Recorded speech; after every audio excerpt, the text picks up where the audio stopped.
여호수아서 24장 14절로 18절에 있는 말씀과 사도행전 10장 1절로 8절에 있는 말씀을 봉독할 때 먼저 여호수아서 24장 14절부터 말씀을 봉독합니다. 시작. 그러므로 이제는 여호와를 경외하며 성실과 진정으로 그를 섬길 것이라. 너희의 열조가 강 저편과 애굽에서 섬기던 신들을 제하여 버리고 여호와만 섬기라. 만일 여호와를 섬기는 것이 너희에게 좋지 않게 보이거든 너희 열조가 강 저편에서 섬기던 신이든지 혹 너희의 거하는 땅 모리아 아모리 사람의 신이든 너희 섬길 자를 오늘날 택하라. 오직 나와 내 집은 여호와를 섬기겠노라. 백성이 대답하여 가로되 여호와를 버리고 다른 신들 섬기는 일을 우리가 결단코 하지 아니하오리니 이는 우리 하나님 여호와 그가 우리와 우리 열조로 인하여 인도하여 애굽 땅에 종되었던 집에서 나오게 하시고 우리 목전에서 그 큰 이적들을 행하시고 우리가 행한 모든 길에서 우리의 지난 모든 백성 중에서 우리를 보호하셨음이며 여호와께서 또 모든 백성 곧 이 땅에 거하던 아모리 사람을 우리 앞에서 쫓아내셨음이라. 그러므로 우리도 여호와를 섬기리니 그는 우리 하나님이심이니이다. 아멘. 사도행전 10장 1절입니다. 시작. 가이사라에 고넬료라는 사람이 있으니 이달리아 데라 하는 군대의 백부장이라. 그가 경건하여 온 집으로 더불어 하나님을 경외하며 백성을 많이 구제하고 하나님께 항상 기도하더니 하루는 제9시쯤 되어 환상 중에 밝히 봄에 하나님의 사자가 들어와 가로되 고넬료야 하니 고넬료가 주목하여 보고 두려워 가로되 주여 무슨 일이니까. 천사가 가로되 네 기도와 구제가 하나님 앞에 상달하여 기억하신 바 되었으니 네가 지금 사람들을 욥바에 보내어 베드로라는 시몬을 청하라. 저는 피장 시몬의 집에 우거하니 그 집은 해변에 있느니라 하더라. 마침 말하던 천사가 떠남에 고넬료가 집안 하인 둘과 종들 가운데 경건한 사람 하나를 불러 이 일을 다 고하고 욥바로 보내니라. 아멘. 우리 다 같이 기도하겠습니다. 사랑과 은혜가 충만하신 주 하나님, 감사와 찬양과 영광과 존귀를 드립니다. 여러 가지 우리의 형편과 사정 가운데서도 하나님의 은혜가 아니면 안 된다라고 하는 우리의 고백이 우리의 삶의 자리에서 차고 넘치게 하심을 감사를 드립니다. 때를 따라 베풀어 주시는 하나님의 은혜와 은총이 우리의 삶 가운데 있고 일용할 양식으로 우리에게 채워주심으로 말미암아 이 땅에서 믿음의 삶을 이어나갈 수 있는 삶의 은혜를 베풀어 주심을 또한 감사를 드립니다. 때를 따라 베풀어 주시는 그 놀라우신 은혜를 우리가 받고 살면서 날마다 두렵고 떨림으로 구원을 이루기를 소망합니다. 오늘도 이 영상을 통하여 드려지는 예배를 통하여 우리에게 주시는 하나님의 말씀을 상고하려고 합니다. 이때에 저희들에게 오늘도 말씀하옵시고 깨닫게 하시고 주의 성령의 임재하심이 각 초소마다 역사하여 주시옵시고 성령의 교통과 감동의 역사가 오늘도 우리의 예배 가운데 함께할 줄로 믿고 감사를 드리며 이곳에 함께하는 모든 심령 위에 주의 은혜가 넘쳐나게 하옵소서. 예수님의 이름으로 기도하옵나이다. 아멘. 오늘 하나님의 말씀을 통해서 오늘 생각하려고 하는 것은 가정을 복되게 하는 선택이라고 하는 말씀으로 함께 은혜를 나누려고 합니다. 미국의 자동차를 이렇게 발전하고 자동차가 일반화되어지는 일을 시행했던 사람이 헨리 포드라고 하는 사람이죠. 이가 이제 자동차를 만들면서 큰 기업을 이루면서 성공한 사람이 되었습니다. 그가 이제 성공한 다음에 그 후에 고향에 자기가 앞으로 인생을 마감하면서 살아가야 될 집을 한 채 지었는데 자그마한 집을 지었어요. 이가 이제 고향에 돌아와서 집을 짓는다고 할 때 사람들은 기대를 했겠죠. 엄청난 화려하고 멋있는 집을 지어서 사람들에게 이 부에 대해서 성공에 대해서 뭔가를 보여줄 것이다라고 생각을 했지만 이 헨리 포드가 고향에 지었던 집은 너무나도 작고 초라한 집이었습니다. 사람들이 와서 이렇게 포드한테 묻습니다. 우리는 당신이 우리 동네에 집을 지을 때 기대가 있었고 또 기대 심리가 있었다. 그런데 이렇게 초라한 집을 지었고 나니까 우리 마음이 많이 서운했다. 그러면서 호화롭지는 않더라도 생활하기에 불편해서는 되지 않겠느냐라고 하는 이의를 얘기하는 거예요. 그런 얘기를 하는 사람들의 얘기를 헨리 포드가 미술을 지으면서 듣게 됩니다. 그러면서 헨리 포드가 이런 말을 해요. 가정은 건물이 아닙니다.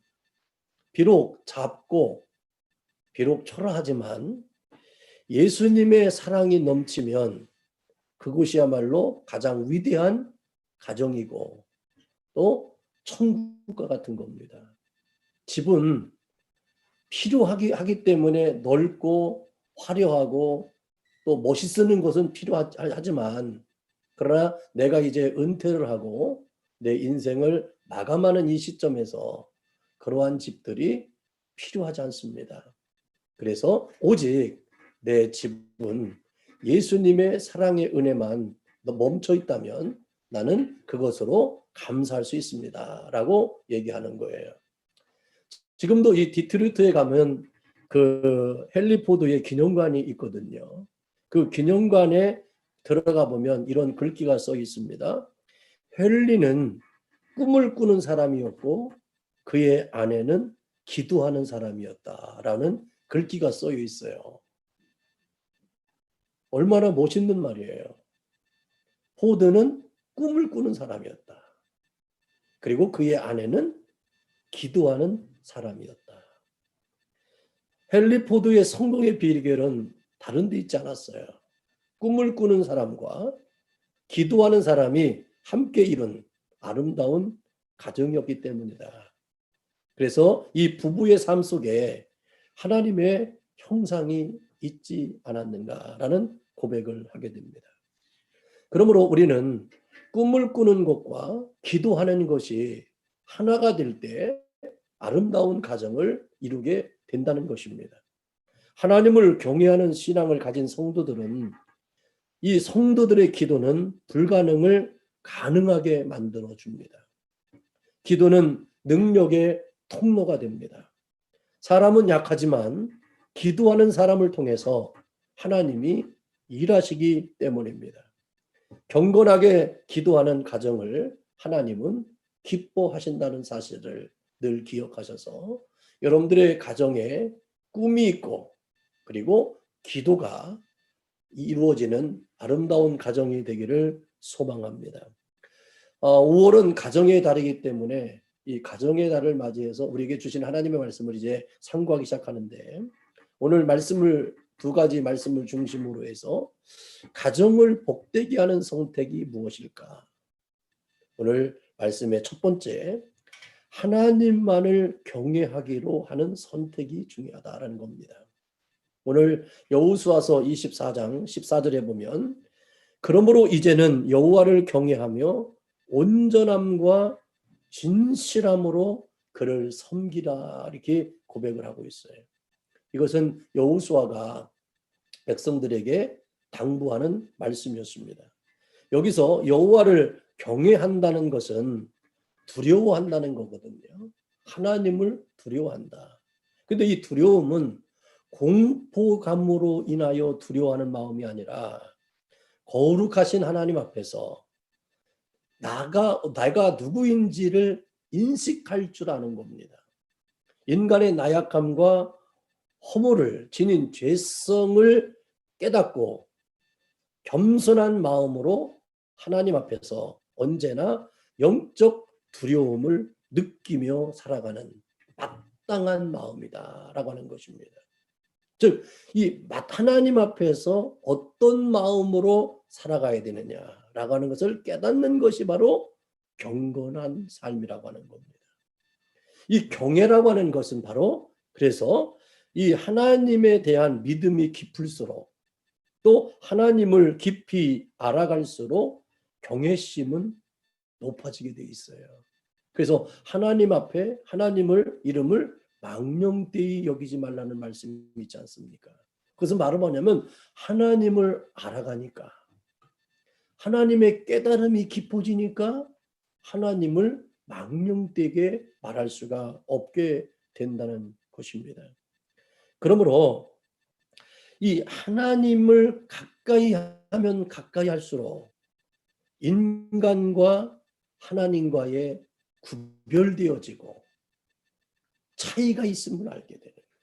하나님은 거룩한 신분이고 나는 죄인이라고 하는 것, 연약하다는 것, 유한하다는 것을 늘 깨닫게 되는 거예요. 그래서 하나님에 대한 믿음의 고백이 누구에 의해서 되어지는 것이 아니라 내 입술의 삶 속에서 저절로 나오죠. 지금 코로나로 인해서 세계가 이렇게 어렵고 힘들지만 그럼에도 불구하고 하나님을 경외하는 사람들은 믿음의 고백이 나올 수밖에 없다는 것입니다. 선지자가 성전에서 하나님의 영광을 보고 이사야서 6장 5절에 그는 이렇게 얘기해요. 그때에 내가 말하되 화로다 나여 망하게 되었다. 나는 입술이 부정한 사람이요 입술이 부정한 백성 중에 거하면서 만군의 여호와이신 왕을 배옵소민이라고 얘기했어요. 즉 뭐냐? 아직도 죄의 문제, 아직도 죄가 내 몸속에서 피처럼 흐르고 있는데도 불구하고 하나님을 만났기 때문에 나는 죽을 수밖에 없는 존재라는 겁니다. 그렇지만 하나님께서 이사야를 만날 때 그는 어떤 상황 가운데서 그가 만나졌느냐? 어찌할 바를 알지 못하는 거예요. 자기가 세상적으로 기대하고 소망했던 믿고 살았던 왕이 죽음을 당하게 되죠. 그래서 이제 자기가 앞으로 이루려고 하는 모든 것들이 이제는 무너지게 되어진 거예요. 포기된 겁니다. 절망 가운데 그는 어떻게 했어요? 하나님의 성전을 찾아갔다는 거예요. 근데 성전을 찾아갔는데 하나님을 만난 거예요. 거기서. 그때 그는 망하게 됐다. 나는 죽을 수밖에 없는 존재가 되었다는 거죠. 그렇지만 하나님은 그를 살리려고 만나시고 희망과 소망과 거룩함을 회복하려고 하나님이 이사야를 만나 주셨다는 겁니다. 마찬가지로 베드로도 누가복음 5장에 보면 예수님을 만나시고 깊은 데로 가서 그물을 내리라고 하는 말씀을 듣게 돼요. 그때 그 그물을 깊은 데로 내렸더니 물고기를 얼마나 많이 잡았는지 몰라요. 다른 사람들은 고기를 잡아서 배 위에 담는 것으로 시간을 보내고 마음을 빼앗겼을 때 베드로는 예수님을 찾아와서 꿇어 엎드리면서 이렇게 얘기하죠. 주여 나를 떠나소서. 나는 죄인이로서라고 깨닫게 되는 겁니다. 여러분, 우리가 예수님을 하나님을 믿으면 믿을수록 내가 죄인이라고 하는 것을 깨닫는 것이 얼마나 큰 은혜인지 몰라요. 예수 앞에 나올 때만이 왜 우리가 구원을 받게 되느냐?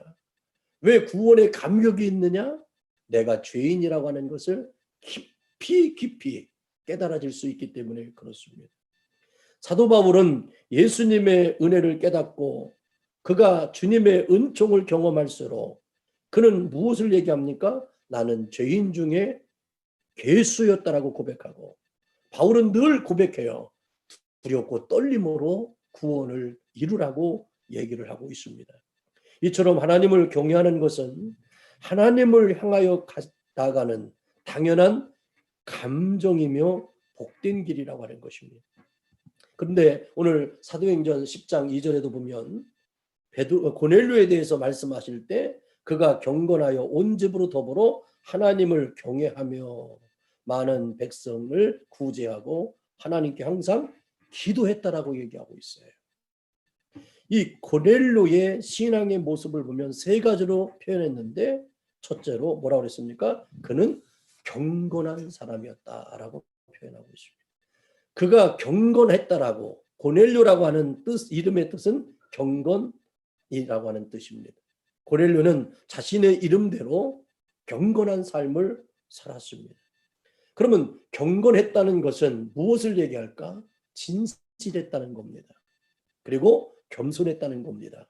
그리고 덕망이 있는 삶을 살았다는 것입니다.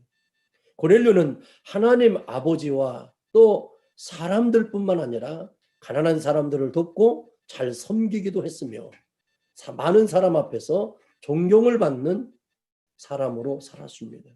당시 로마인들에게 그들은 그 위대한 문화와 막강한 군사력과 정치적인 배경을 가지고 로마 시민권자들은 우월감을 갖고 살았습니다. 더욱이 백부장으로서 식민지에 대한 우월감을 가지고 있는 것은 당연한 일이었습니다. 그러나 고넬료는 그 특권을 그리스도를 위해서 포기하고 가장 겸손하고 봉사하는 일에 삶을 살았다는 것입니다.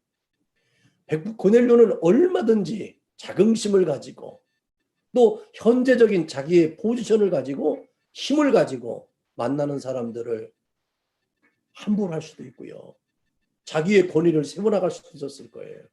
그런데 그가 예수 그리스도를 알면서 믿으면서 그의 마음은 변했어요. 그의 행실도 변했어요. 이제 그는 하나님 앞에 온전한 사람이 되어지기를 갈망했다는 겁니다. 그것이 바로 경건이죠. 그래서 고넬료의 경건의 삶은 하나님에게 기쁨이 되었고 또 사람들에게 영적으로 유익을 끼치는 생활이 되었다는 사실을 우리가 기억해야 되죠. 그래서 이 경건은 나만을 위한 것이 아니라 하나님과 또 주변에 있는 모든 사람들을 위한 하나님이 기뻐하는 삶의 생활이라는 것을 기억하시길 바랍니다. 또한 이 고넬료는 백성들을 구제하는 생활을 했다라고 얘기하고 있어요. 오늘도 보면 많은 백성을 많이 구제했다. 하나님의 기쁨이 되어지기를 갈망하고 사람들에게 유익을 베풀어 주는 일에 그 고넬료는 이 구제의 삶을 살았다는 것입니다. 많은 사람들이 식민지가 되어졌을 때는 착취하는 그리고 학정에 시달리는 고난당하는 백성들이 참 많은데 그럼에도 불구하고 이 백부장으로서의 파견 근무를 했던 현역 군인인데도 불구하고 고넬료는 이 유대인들을 구제했다는 겁니다.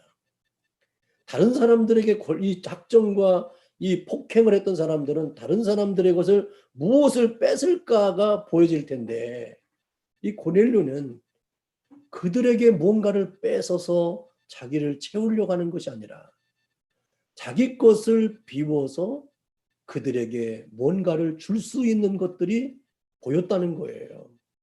그러므로 예수 그리스도 안에서의 경건의 삶을 살아가는 것은 바로 그런 삶이죠. 내가 무언가를 할 수 있는 것이 보여지는 거예요. 우리가 잘 아는 것처럼 콩도 나눠 먹을 수 있다는 겁니다. 반쪽씩 나눠 먹어도 얼마든지 먹을 수 있어요. 그러니까 우리의 삶이라고 하는 것은 내가 누군가로부터 도움을 받을 수도 있어요. 도움받는 것이 나쁜 것만은 아니에요. 그러나 우리에게는 도움도 받을 수는 있지만 우리의 사명은 더 많은 돕는 자로서의 삶을 살아가야 된다는 것이죠. 예수님도요. 그 마태복음 19장 21절에 보면 너희가 온전하고자 할진대라는 말을 해요. 네가 온전하고자 할진대 네 소유를 팔아서 가난한 자들에게 주라. 그리하면 하늘에서 보화가 내게 있으리라. 그리고 나를 쫓으라고 말씀하세요. 즉 우리의 비움은 하나님의 채움에 대한 믿음의 고백이 있을 때만 가능한 겁니다.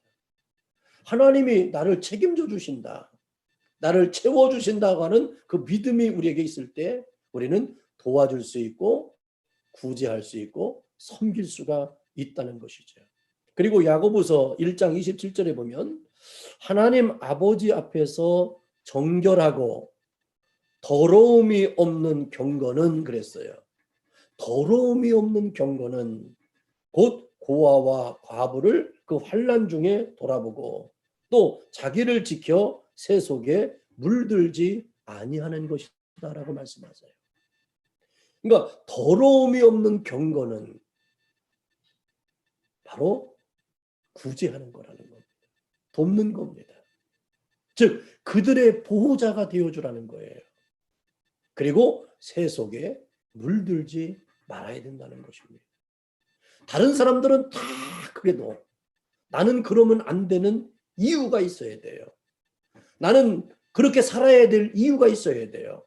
사람들이 얘기합니다. 아니 왜 어리석게 바보같이 그렇게 하냐고. 그렇지만 나는 바보가 되어야 되는 거예요. 이유가 있어야 돼요. 나는 어리석다라고 하는 소리를 들을 만큼 이유가 있어야 돼요. 그 이유가 예수 그리스도에 대한 믿음의 고백이요, 하나님이 나를 책임져 주시고 인도해 주신다는 믿음의 고백이 나를 그렇게 행하게 만들 때, 그 일의 고백을 행할 때 처음에는 비난하고 어리석다라고 비판하고 책망했던 그 사람들도 시간이 지나가면 지나갈수록 하나님이 저렇게 역사하시는구나, 예수님께서 저렇게 갚아주시는구나, 예수 믿는 사람들은 그렇게 살아도 저렇게 살아가는구나, 남겨지는 것이 있구나라는 것을 보여지게 되고 알게 된다고 하는 사실입니다. 그러므로 사랑하는 성도 여러분, 우리에게 이 구제의 삶이라고 하는 것은 얼마나 복된 일인지 모릅니다. 우리가 입으로만 전도하고 입으로만 예수의 사랑을 전하는 것으로 끝나지 아니하고 우리는 비워야 된다. 그 비움은 구제와 또 섬김으로 나타나게 된다는 사실을 늘 기억하시기를 주님의 이름으로 축복합니다. 그리고 이 고넬료는 세 번째 보니까 항상 기도했다라고 얘기를 하고 있어요. 이 고넬료는 항상 기도하는 사람이었는데 그 기도의 출발점이 어디에 있었을까요? 그는 하루에 3번씩 기도했다고 그랬어요. 현역 군인입니다. 현역 군인으로서 직분을 감당하면서 하루에 3차례씩 기도하는 유대인들의 규례를 따라 기도하던 중에 천사를 경험하게 됐다는 거죠. 여러분 기억하십시오. 기도는 시간을 핑계 삼으면 안 됩니다. 바쁘다는 핑계를 대면 안 됩니다. 기도는 때를 따라 나에게 감동이 올 때마다 우리는 늘 기도해야 되죠. 기도는 쉬지 말고 기도하라고 또 권면하지 않습니까? 그러나 이 고넬료는 하루에 3번씩 시간을 정해놓고 기도했다는 것입니다. 그러면서 이 고넬료는 하나님을 경외하는 신앙에 경건을 더하게 되고 경건에 구제를 더하고 구제에 열심으로 기도하는 그 신앙의 믿음의 삶을 살았다는 것입니다. 그래서 사도행전 10장 4절로 5절에 보면 천사로부터 고넬료가 이런 음성을 들어요. 네 기도와 구제가 하나님 앞에 상달하여 기억한 바가 되었으니 라고 하는 말씀이에요. 여러분 생각해 보세요. 네 기도와 네 구제가 하나님께 상달됐다는 겁니다. 그리고 하나님이 기억하고 계시다라고 하는 것을 하나님이 보낸 천사가 전해주는 거예요. 그러므로 우리 한번 생각해 보세요. 하나님이 기억하시는 기도, 하나님이 기억하신 바 되시는 구제함, 이것이 바로 고넬료가 하나님께 기억되어졌던 은혜였다는 사실입니다. 그러므로 오늘도 여호수아와 고넬료처럼 하나님만을 경외하기 때문에 내가 무언가가 나타날 수 있는 삶의 생활이 여러분들 생활 속에서 나타나기를 부탁을 드려요. 나는 하나님을 경외하고 예수님을 믿기 때문에 나는 이러한 삶을 살고 있습니다. 라는 여러분들의 고백이 있을 때 여호와를 경외하는 것을 선택했음으로 말미암아 내가 행하는 믿음의 삶이 여러분들에게 보여질 수 있는 그 은혜가 있기를 소망합니다. 두 번째로 이 하나님께 복된 가정이 되어지는 선택은 온 가족이 함께하는 선택이었다는 겁니다. 모세의 뒤를 이어서 이스라엘 백성을 가나안 땅으로 이끌었던 지도자 여호수아는 굳건한 신앙으로 맡겨진 사명을 충성스럽게 감당하는 삶을 살았습니다. 이제 그는 110살이 되어 죽음이 임박했다는 걸 알게 돼요. 그래서 이스라엘 장로들과 수령들을 세겜에 불러 모으고요. 너희가 섬길 자를 오늘 택하라. 오직 나와 내 집은 여호와를 섬기겠노라고 하는 유명한 고별사를 얘기하고 있습니다. 가정은 하나님께서 제정하신 가족 공동체로 한 남자와 한 여자가 결혼하여서 부부를 중심으로 가정을 이루고 거기서 낳은 자녀들과 더불어 형성된 것이 가족이라고 하는 것이고 가정이라는 것입니다. 가족 구성원은 각자가 개성이 다르고 또 가치관의 차이는 있을 수 있어요. 하지만 하나님을 경외하는 신앙을 가지고 서로 신뢰하는 믿음과 거짓 없는 사랑으로 화목을 이룰 때 복된 가정이 되는 것입니다. 잠언서 21장 19절에 보면 믿음이 없고 사랑이 없으면 혈연 관계만으로 이루어지는 가족이라면 행복한 가족이 될 수 없다는 것이에요. 시편 133편 1절로 3절의 말씀을 여러분들 보십시오. 보라, 형제가 연합하여 동거함이 어찌 그리 선하고 아름다운고. 그러면서 여기서 여호와께서 복을 명하셨나니 곧 영생이니라 이렇게 말씀하세요.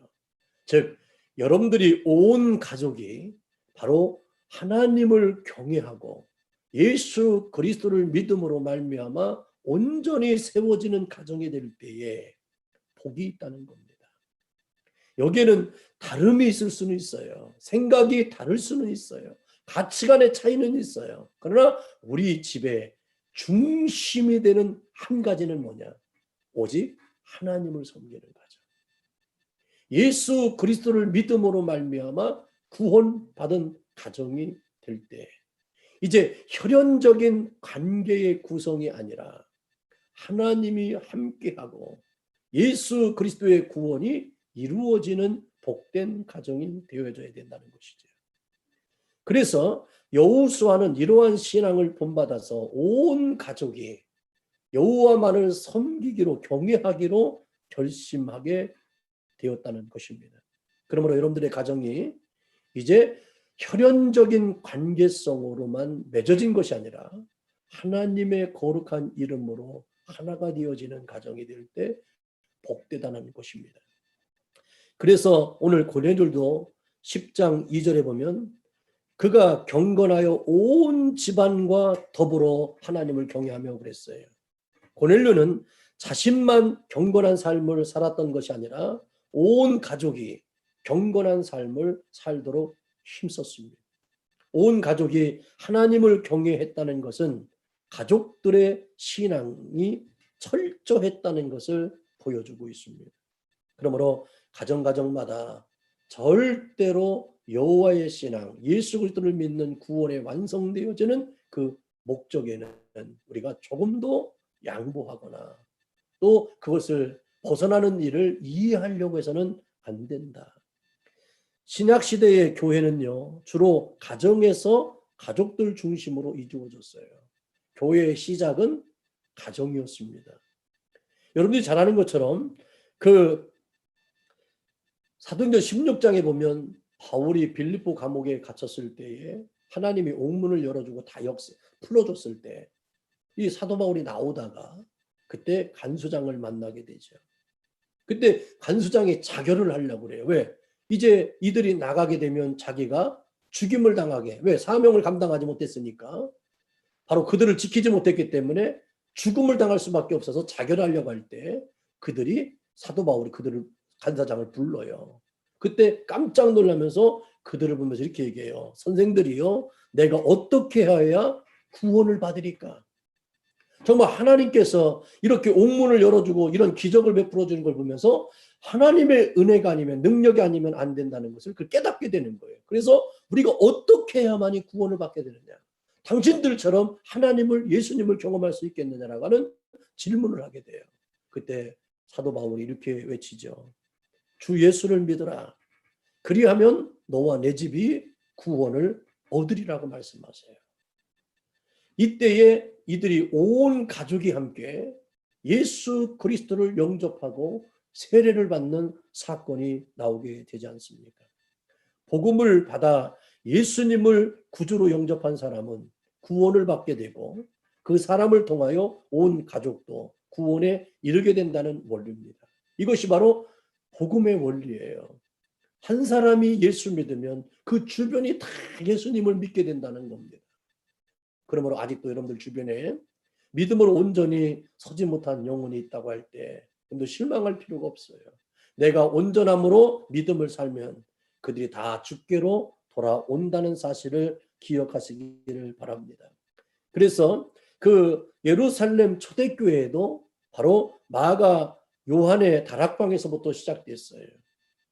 그리고 바울이 복음을 전한 소아시아와 마게도냐 지역에서도 처음 시작된 교회는 대부분 가정에서 가족 중심의 교회로부터 시작됐다는 거예요. 이 코로나 사건을 통해서 우리가 요즘 많이 깨달아지는 게 바로 뭡니까? 가정이 회복되는 거예요. 가족교회가 이루어지는 거예요. 어떤 상황에 되어져도 우리는 예배를 드리는 가정, 예수 그리스도의 이름으로 모여지는 가정으로 우리는 훈련받게 되는 거죠. 앞으로 어떤 일이 벌어질지 모르겠지만 우리는 이 예배를 어떤 형편이든지 상황이든지 드려질 수 있는 믿음의 가정이 되어졌다는 것을 생각하면 얼마나 감사한 일인지 알 수가 없습니다. 그러므로 오늘도 오직 정말로 온 가족이 더불어 함께 하나님 앞에 예배하고 하나님의 은혜와 예수 그리스도의 복음의 진리가 우리 가정으로부터 이루어지는 것이 경험되어지는 복된 가정들로 우뚝 세워지기를 주님의 이름으로 축원합니다. 그다음에 세 번째는요. 하나님과 사람들에게 인정받는 진실한 신앙의 선택이라는 것입니다. 여호수아는 생애를 통해서 한 번도 곁길로 나가지 않는 충성된 하나님의 사람이었습니다. 성경 어느 곳을 보아도요. 여호수아가 하나님 앞에서 큰 잘못을 범했다거나 불신에 그릇된 곁길에 빠진 적을 성경은 기록하지 않았어요. 성경의 인물들을 보면 얼마나 우리가 보기에도 민망할 만큼 리얼한 얘기들을 많이 기록했는지 몰라요. 그런데 여호수아는요. 시작되어진 이름부터 그가 마지막까지 그 이름이 나올 때까지 온전한 믿음으로 끝까지 기록되어진 것을 볼 수 있습니다. 믿음의 조상 아브라함도 위기 앞에서 여러 번 흔들렸습니다. 그가 이삭을 모리아산에 번제로 드리는 사건 그 전까지는요. 하나님은 영생의 하나님이라고 하는 것을 믿음으로 고백하는 그 순간까지, 그 전까지는요. 얼마나 부끄러운 일을 행했는지 몰라요. 더군다나 아내를 팔았다니까요. 자기가 죽기 두려우니까 자기 아내를 팔았어요. 그래가지고 판 돈으로 자기는 많은 돈을 받았어요. 그때 누이라고 거짓말해가지고 왕한테 팔았다니까요. 근데 하나님이 지켜주셨어요. 그래가지고 꿈에 임금에게 나타나서 그를 아내로 삼지 못하도록 역사하셔서 막아주셨기 때문에 아브라함의 그 실수에도 하나님은 놀라운 일들을 이루셨습니다. 또 여러분들이 잘 아는 것처럼 이스라엘 사람들이 지금도 역사적으로 존경했던 다윗을 보면 얼마나 결정적인 실수를 많이 했는지 몰라요. 그는 그런 일을 저지를 때마다 하나님은 징계의 매를 때렸어요.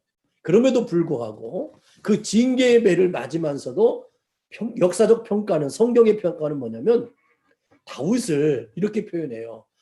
내 마음에 합당한 사람이래요. 여러분 생각해 보세요. 그렇게 다윗이 어떻게 합당한 사람이겠어요?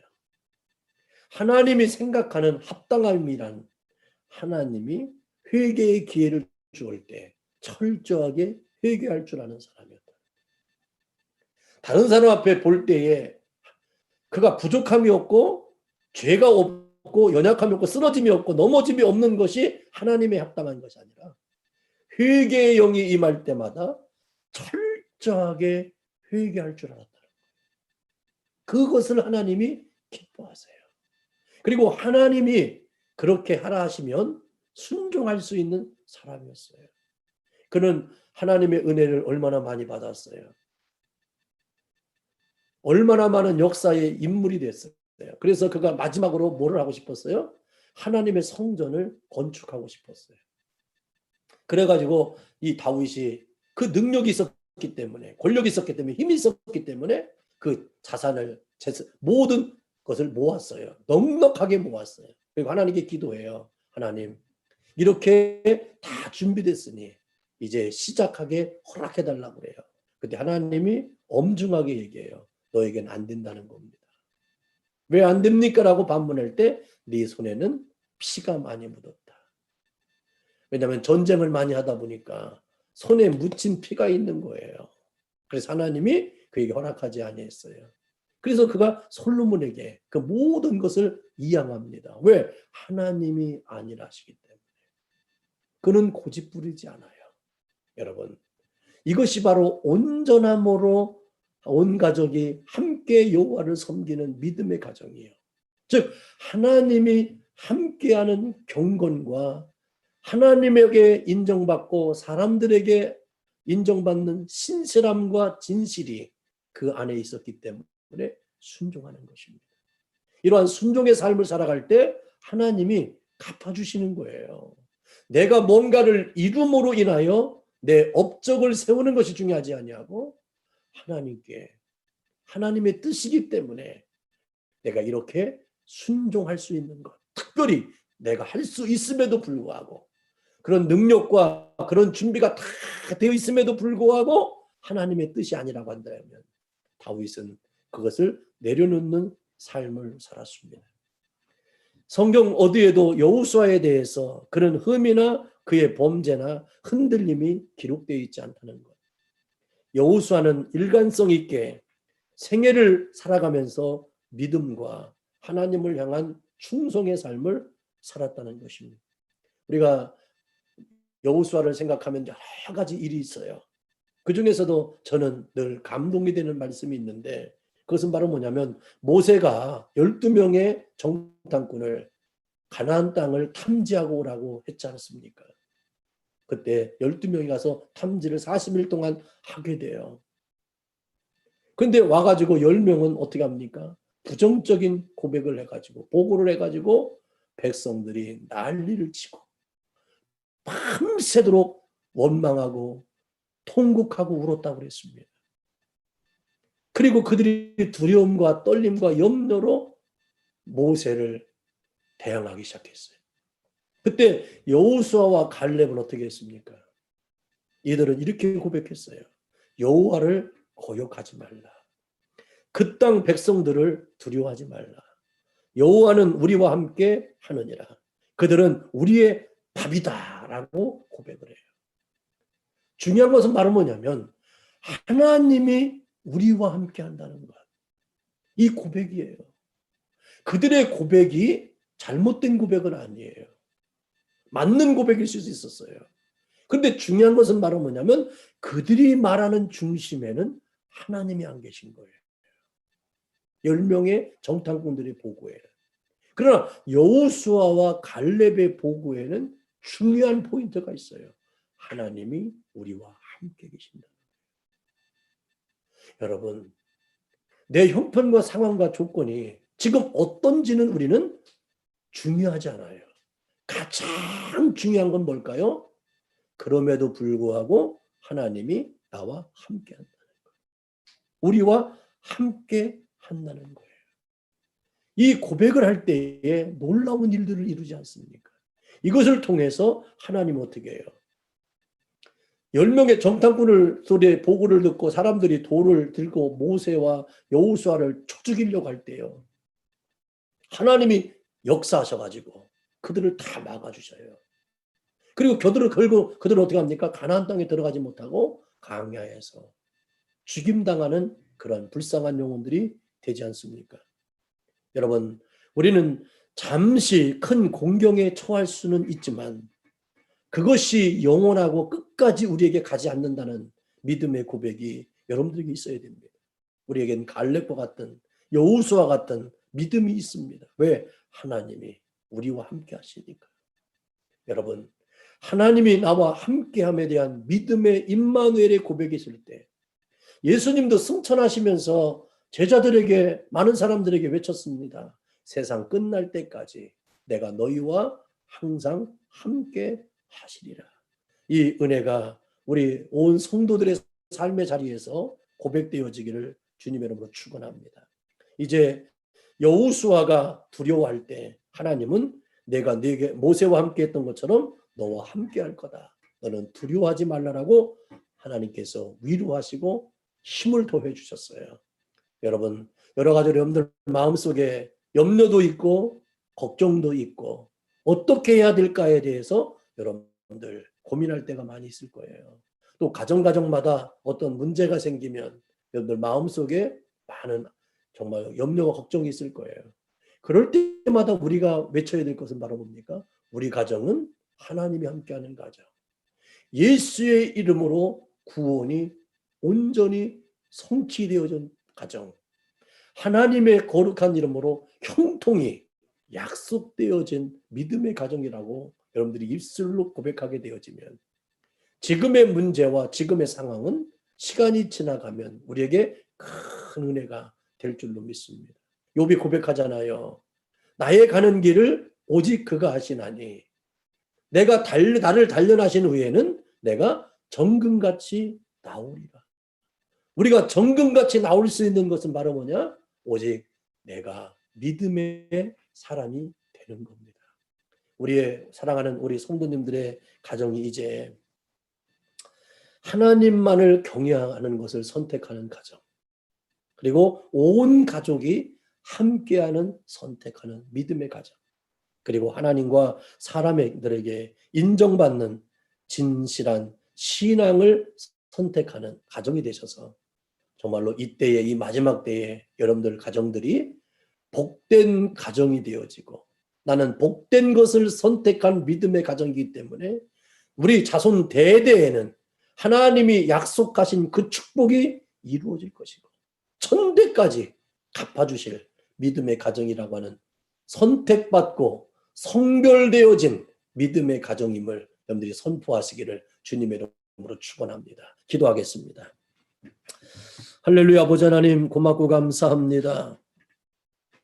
하나님만을 경외하는 선택의 믿음의 삶을 살기를 작정한 성도들, 온 가족이 함께하는 선택, 하나님과 사람들에게 인정받는 신실한 신앙의 선택을 통하여 하나님이 함께하시고 형통을 체험하시는 산 증인의 축복을 누리도록 역사하여 주시기를 원합니다. 성도의 가정들을 주님께서 지명하여 부르시고 지명하여 불렀나니 너는 내 것이라고 말씀하셨사오니 인쳐주신 우리의 가정들이 정말로 이 세상에서 어떤 일을 당하여도 의인의 반열에 들어서는 믿음의 승리자가 되게 하시고 하나님이 나의 하나님 되심을 선포하고 예수의 이름의 구원이 완성되어졌음을 증거하는 복된 가정으로 세워질 수 있도록 복의 복을 더하시기를 믿고 감사를 드리며 이제부터 복된 그것을 선택함으로 말미암아 아름답고 하나님이 인정하는 가정들로 우뚝 세워지기를 예수님의 이름으로 축복하며 기도하옵나이다. 아멘. 우리 다 같이 찬양하겠습니다.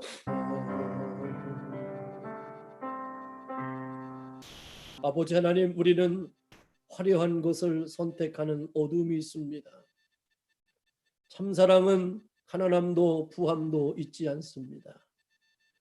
우리는 예수 그리스도와 함께 나누는 삶, 예수 그리스도의 이름으로 연합되어지는 복된 가정, 예수님의 이름 때문에 오늘 하루를 살아가는 하나님의 사람으로 살기를 갈망하여 범사에 감사하는 영혼 되게 하심을 감사합니다.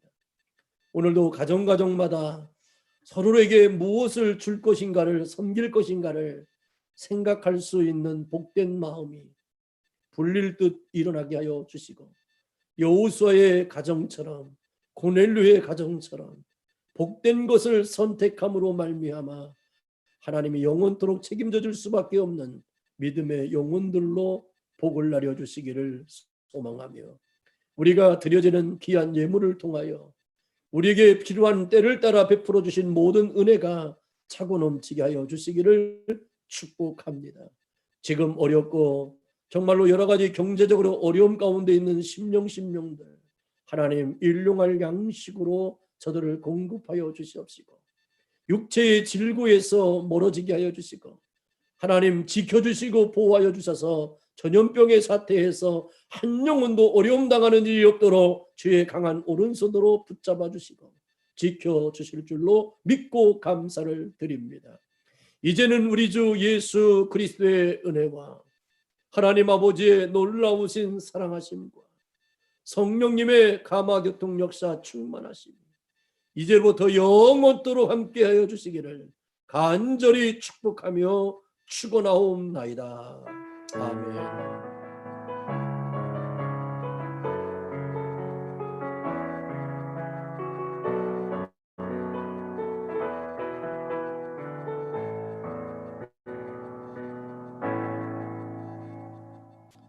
사랑하는 성도 여러분, 한 주간도 오늘 말씀처럼 가정을 복되게 하는 선택을 이루었던 여호수아의 가정처럼, 또 고넬료의 가정처럼 우리 사랑의 교회 온 성도들의 가정이 하나님께서 여러분들에게 베풀어 주신 축복이 모든 가정 속에 임하기를 간절히 소망하면서 한 주간도 우리 믿음 안에 승리하시고 주 안에서 형통을 경험하는 믿음의 산적인 되어지기를 축복하며 또 한 주간 평안하시고 다음 주에 뵙겠습니다. 할렐루야, 승리합시다.